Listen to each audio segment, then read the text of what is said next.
19 जून 2020 की रात आखिर थाने के अंदर ऐसा क्या हुआ था कि अब कोर्ट ने 9 पुलिस वालों को फांसी की सजा सुनाई। आखिर उस रात ऐसा क्या हुआ था कि जिसकी पूरी सच्चाई को सामने आने में 6 साल लग गए। नमस्कार, मैं मोहिनी सेंगर और आज की इस क्राइम स्टोरी में हम उस रात से पर्दा उठाएंगे जिसमें एक महिला की गवाही ने 9 दोषियों को उनके किए की सजा दिलवाई। यूं ही कोर्ट ने इस मामले को रेयरेस्ट ऑफ द रेयर नहीं माना। क्या था ये पूरा मामला, आइए समझते हैं।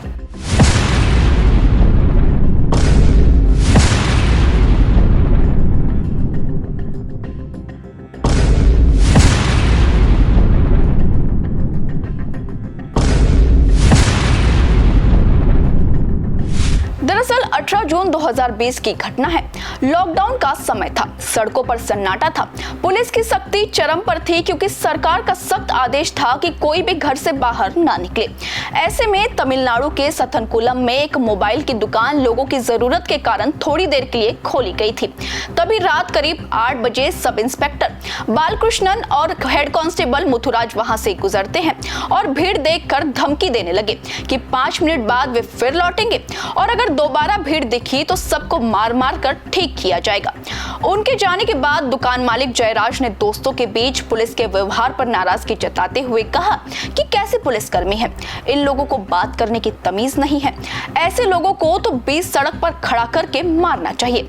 जब जयराज ये बात कह रहा था तो उसे पता नहीं था कि एक हेड कांस्टेबल सिविल ड्रेस में उनकी बात सुन रहा है, जिसने तुरंत सब इंस्पेक्टर को फोन कर बताया कि कुछ लोग यहाँ पुलिस को गालियां दे रहे हैं।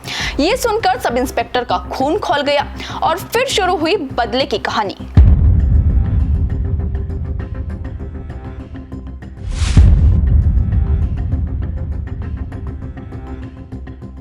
अगले दिन यानी 19 जून को पुलिस सबक सिखाने के इरादे से जयराज की दुकान पर पहुंची और वहां पूछताछ करने लगी कि कल पुलिस को गाली कौन दे रहा था।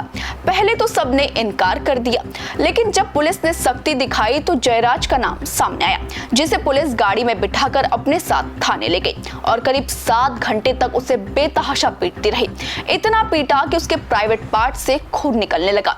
बेटा वेनिक्स को जब यह खबर मिली तो वह थाने पहुंचा, लेकिन पुलिस का गुस्सा उस पर भी टूट पड़ा और उसे भी बुरी तरह पीटा गया। हालत बिगड़ने पर 20 जून को पुलिस दोनों को अस्पताल ले गई, एक ऐसे अस्पताल जो थाने से लगभग 100 किलोमीटर तक दूर था।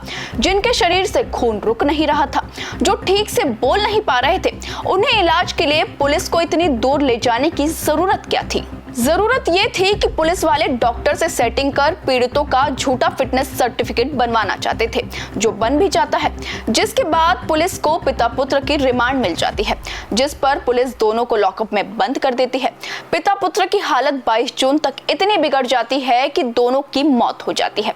मौत होने के बाद पुलिस घबरा जाती है।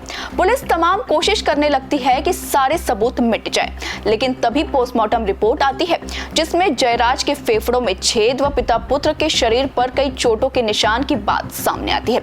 अब इस चीज से आप अंदाजा लगा लीजिए कि पुलिस वालों ने पिता पुत्र को कितनी बेरहमी से पीटा होगा। पुलिस तो इस मामले को रफा दफा करने में पूरा जोर लगा रही थी, लेकिन परिवार ने भी हार नहीं मानी। मामला हाई कोर्ट की निगरानी में सीबीआई तक पहुंचा।